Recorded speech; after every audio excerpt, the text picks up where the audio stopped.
ते करूपोय कर्माभिसंविधानम्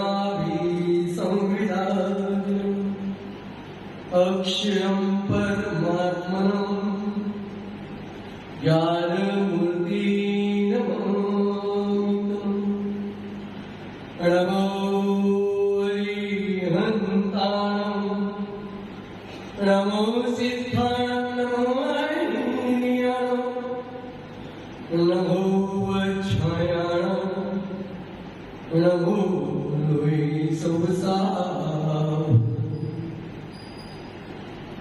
अनंतानंद परमेश्वर भगवान की, देवादिदेव चादिनाथ भगवान की, वर्तमान जी शासन नायक महावीर भगवान की, परम पूज्याचार्य कुंदन स्वामी महाराज की, परम पूज्याचार्य आदिसागर महाराज मूल सागर सन्मति सागर जी महाराज की, परम पूज्याचार्य सुंदर सागर जी महाराज की, परम पूज्याचार्य विशुद्ध सागर जी महाराज की, जगत कल्याण जी वाली मात की, अहिंसा में विश्व धर्म की,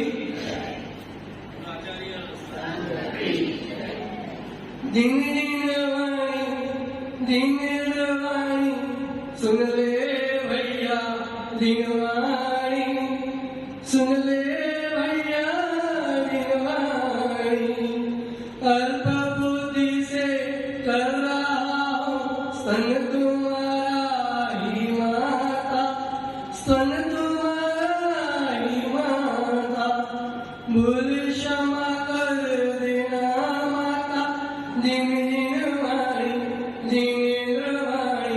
सुन ले भैया, दिन वाणी सुन ले भैया, दिन वाणी जलने वालों सुन लो दिन वाणी, तुम क्यों जलते हो ज्ञानी, तुम क्यों जलते हो ज्ञानी, जलने वाला जल जाएगा दिन वाणी, दिन वाणी सुन लो भैया, दिन वाणी सुन ले भैया, दिन वाणी।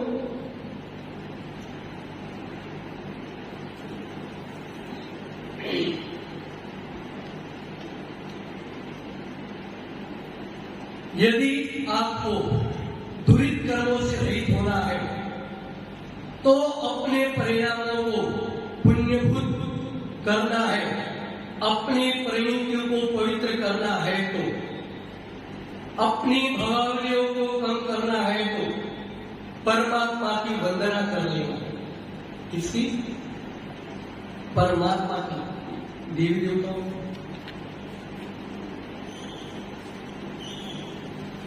आपकी वंदना से परमात्मा वंदनीय नहीं है, वो वंदनीय है इसलिए आप उसकी वंदना कर रहे हो। लेकिन बहुत से ऐसे जीव हैं कि हम भगवान का अभिषेक नहीं करेंगे तो भगवान को स्नान कौन कराएगा? अरे वो तो पहले पूजनीय हो चुके, उन्हें स्नान की क्या गरज है? आप उन्हें पूजो या न पूजो, वो तो जो है सो है। क्या है वो? जो है सो है। किसी अज्ञानी को रास्ते में पड़ा हुआ हीरा मिल जाए तो क्या करेगा? पत्थर समझकर फेंक देगा, क्योंकि उसे इतने ज्ञान नहीं है। वैसे ही हम लोग इस पवित्र पावन पर्याय को पाकर भी हमने कहा छोड़ दिया विषय के भोगों में, उठना नहीं चाहते। हम लगभग मिथ्या की कथा 15 दिन से चल रही है, लेकिन बस यही सुन रहे। कौन सा गुणस्थान है? पहला। बताओ कब तक पहले बैठ के रहोगे? पहले से आगे बढ़ना ही पड़ेगा। जिस प्रकार कोई व्यक्ति गांव से शहर की तरफ जाता है, उसके जेब भरे हुए हैं, मलिन वस्त्र हैं, और वहां के शहरवासी सोचते हैं ऐसा व्यक्ति है, इसके पास तो कुछ नहीं है, निर्धन, इसे क्या पूछे। लेकिन उसे पता है कि मेरे अंदर मेरे वस्त्र, मेरे कपड़ों के अंदर रक्त भरे हुए घन भरा हुआ है, इसलिए उसके गाल खिले खिले हुए रहते हैं।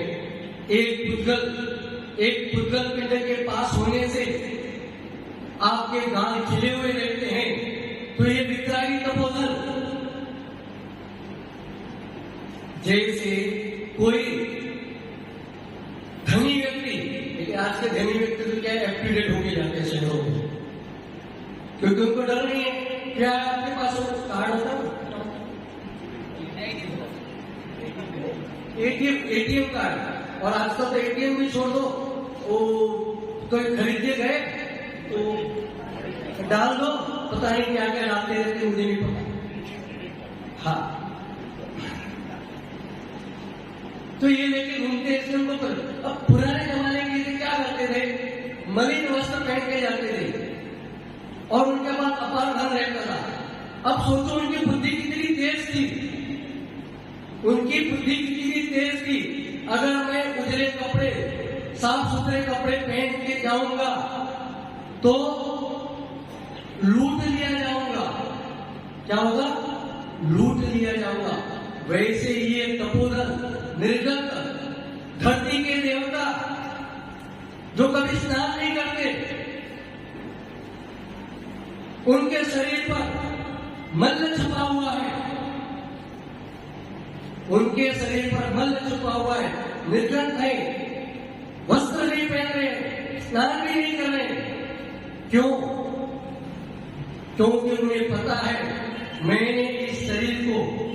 हमने इस शरीर को साबुन से, शैम्पू से धोया, सुंदर दिखेगा, तो कोई दुष्ट नारी का उस पर नजर गिर गई, तो रागवश उसे लूट ली। इसलिए निर्गत कपोधन कभी स्नान नहीं करते, मलिन रहते हैं। और आप रोज स्नान कर लो। क्यों?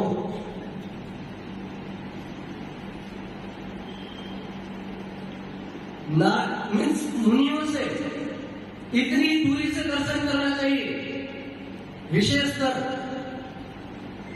माताओं को, क्योंकि ये निर्गत तपोधन बड़ी मुश्किल से घर से निकले हैं। अगर इनकी कथा पूछो, ये 3 नहीं और भी जितने भारतवर्ष में, उनको पूछो किस स्थिति से घर से निकले हो, किस संकट से घर से निकले हो।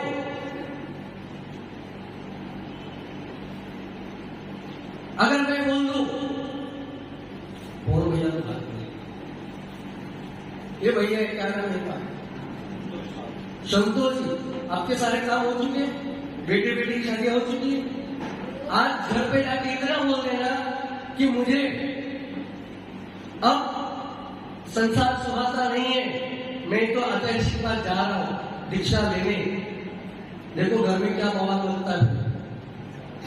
सारे संबंधी आ जाएंगे समझाने को, जिसको आगम की ABCD भी नहीं आती है, वो भी आपको समझाने आ जाएंगे। तो सोचो कि कितनी मुश्किल से निकले हैं। इसलिए नारियों को, विशेषकर नारियों को मुनि राजों के पास, पुराने आचार्य ने भी कहा है कि 5 से 7 हाथ दूर दर्शन करना चाहिए। देखो आपकी श्रद्धा में मैं ठेस नहीं पहुंचा रहा हूं, आपने श्रद्धा करके उनके पास आके नमन कर लिया, और किसी दुष्ट ने, ये दुष्ट क्या है सामने है, आपने ये मोबाइल, उसने कहीं फोटो खींच लिया आपका। और आजकल तो इस मोबाइल में पता नहीं, एक मनुष्य को भी सिंह उगा देते हैं, मनुष्य को भी बकरी बना देते हैं।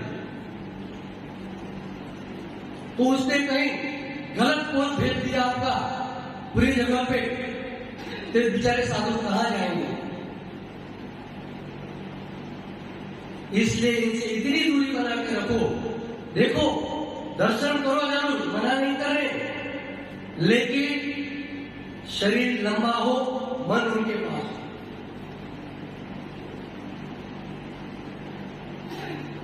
जैसे घी के पास, आग के पास घी रखोगे तो क्या होगा? पिघलेगा ही पिघलेगा। जरूरी ये है उनसे दूरी बना के रखो। देखो, किसी के सुंदरता पे असुंदरता पे आक्षेप नहीं लगाना। भले इनका शरीर असुंदर दिख रहा है, लेकिन ये मन के सुंदर होते हैं। शरीर की सुंदरता तो बाहर की है, लेकिन जो अंदर की सुंदरता है वही काम में आती है। जितने सच धज के निकलेंगे उतने गर्त में जाएंगे। इसलिए साधु मुनि कभी भी स्नान नहीं करते, मलिन रहते हैं। और सभी यहाँ के नहीं, सभी ब्रह्मचारी भैया और दीदियों से यही कहना है, अपने शरीर को इतना मत सजाओ, इतने उजले कपड़े मत पहनो, इतने रंगीन वस्त्र मत पहनो कि ये बकरियां चढ़ जाए तुम्हें। बकरियों को चढ़ते समय नहीं लगता। आपने देखा होगा भी, कुछ साल पहले कोई साधु था, हम अपना उदाहरण देते हैं। जैसे हम इस मार्ग पे नहीं लगे थे तो हमारे शहरों में विद्वान आते थे, भैरवी वगैरह कुछ ऐसे आते थे, पंडित जी वगैरह आते थे, तो जितनी बकरियां थी सब उनके गोल गोल मंडराती थी। अब समझ लो बकरियां कौन।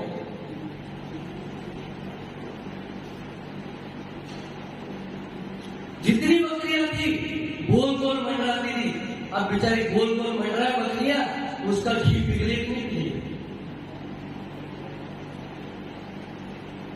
ऐसे साधुओं के साथ भी हुआ है, पता है सबको। आपको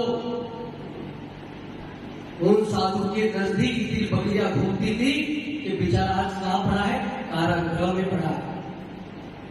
नाम नहीं पता मुझे।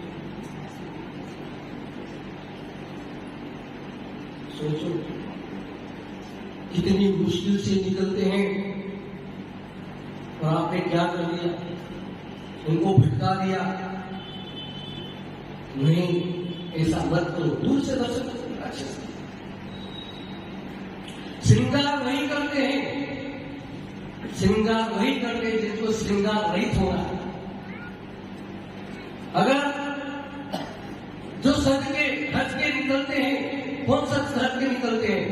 जिनके मन सजे धजे नहीं होते हैं वही सच धज के निकलते हैं। और जो धर्म समारोह में सच धज कर आ रहे हैं, बताओ, बोलना ही पड़ेगा।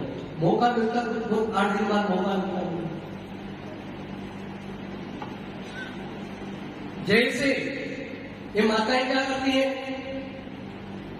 घर में चूहे का पिंजरा लाती हो, सभी लाते हैं। और उसमें क्या रखते हो आप, फ्रूट रोटी वगैरह सब। क्यों? कि ताकि चूहा उस राग में, उसके राग खाने के राग में आकर के फंस जाए।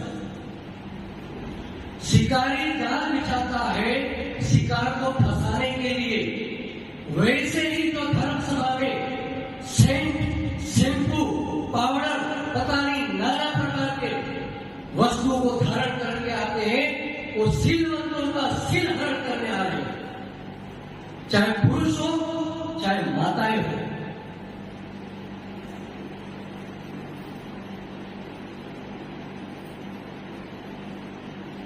भैया, इनको बकरी ऐसी चली कि बड़ी मुश्किल से बकरी से छुटकारा निकाल पाके आए हैं। और आपको ऐसी बकरी चली है कि आप तो कभी छूट नहीं पा रही है। माताओं से भी इनको ही बकरी नहीं चली, आपको भी बकरे चले हैं। अब मेरी भाषा बहुत लंबे से बात समझ में आएगी।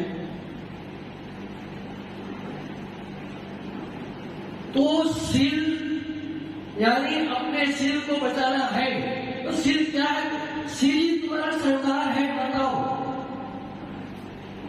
अब ये आपका परिचय करवाएगा। विशेषकर माता है, आपने तैयारी कर चुकी होगी। आप कौन सी? साड़ियां, श्रृंगार, नाना प्रकार के गहने।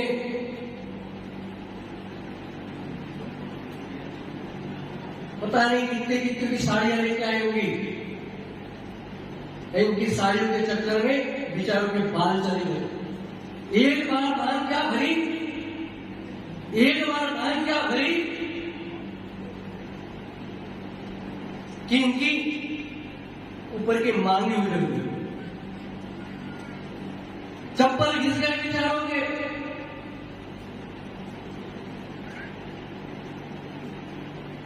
राजू भैया बकरियां छोड़ना चाहते थे, कब काम हो गया, कुछ बात क्या छोड़ दो। तो पर्यवेक्षण पर्व में आप जितना भी शब्द भर के आते हो, पर्यवेक्षण पर्व का पता है? पर्यवेक्षण पर्व मनोरंजन का नहीं है, पर्यवेक्षण पर्व आत्मरंजन का है। लेकिन इसे हमने मनोरंजन बना दिया। 10-10 हजार की साड़ियां पहन के आओगे और साड़ी पहनने के बाद कोई पूछ नहीं रहा, देख नहीं रहा है, बार बार पल्लू ऊपर नीचे करोगे, कोई तो देखे मुझे। इतने गहने लद के आओगे,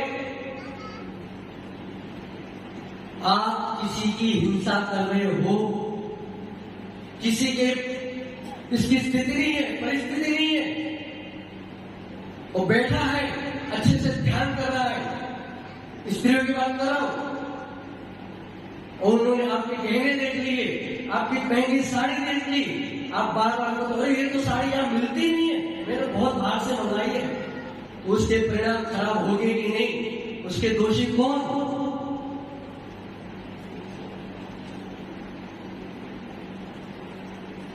इसलिए आत्मरंजन, इस पर्यवेक्षण पर्व को आत्मरंजन बनाना है तो इतना नियम ले लेना, हम जबरदस्ती कि पर्यवेक्षण पर्व में मात्र 3 साड़ी के अलावा 34 साड़ी का स्वीकार नहीं करेंगे।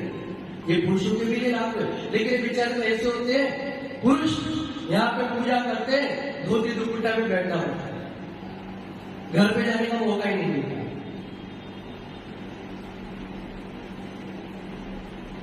कम से कम देखो, ये आपके लिए नहीं, मैं सबके लिए बोल रहा हूं, और इसका उपयोग कहीं न कहीं कर रहे हैं लोग। ये मेरी वाणी नहीं है, आचार्य जी की वाणी है।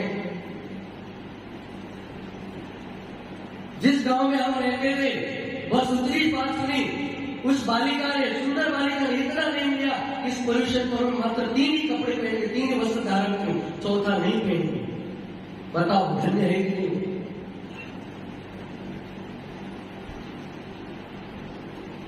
और जैसे कहा गया है कि चूहे को फंसाने के लिए शिकारी जैसे जाल बिछाता है, वैसे जो श्रृंगार करके आ रहे हैं, सिलवंतों का सिल हरण करने यहाँ पे आ रहे हैं।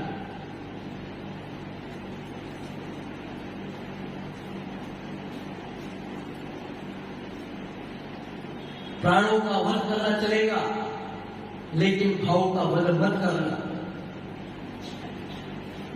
प्राणों का वध कर लेगा, एक बार चल जाएगा, किसी भाव का वध हो गया, बेचारा इसी रह जाएगा।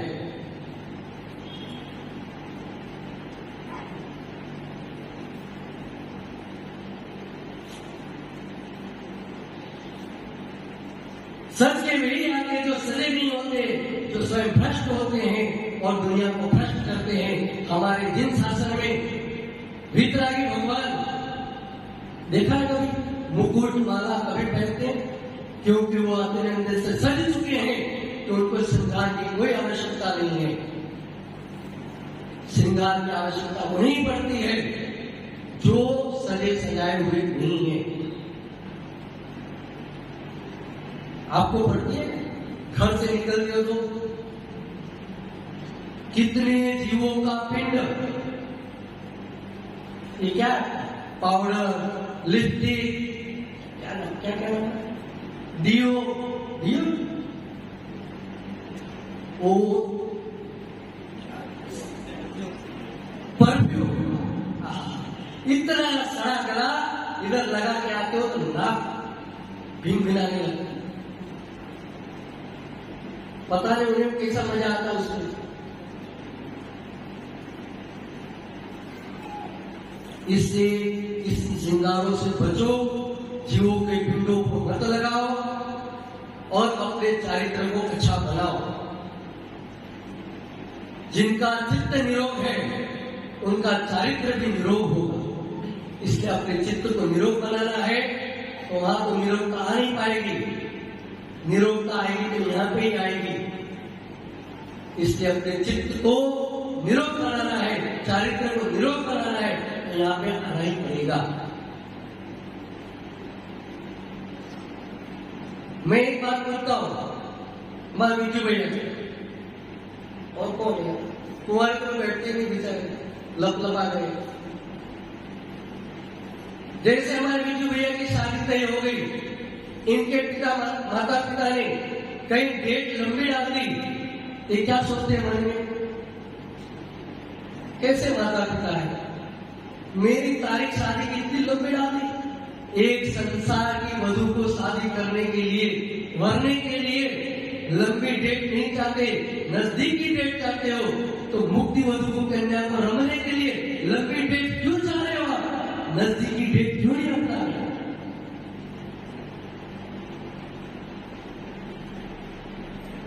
करना है मुझे मुक्ति वाला साधन, कब करो? ठीक है, समय हो चुका है, बाकी बहुत है हमारे पास। ओम नमः शिवाय।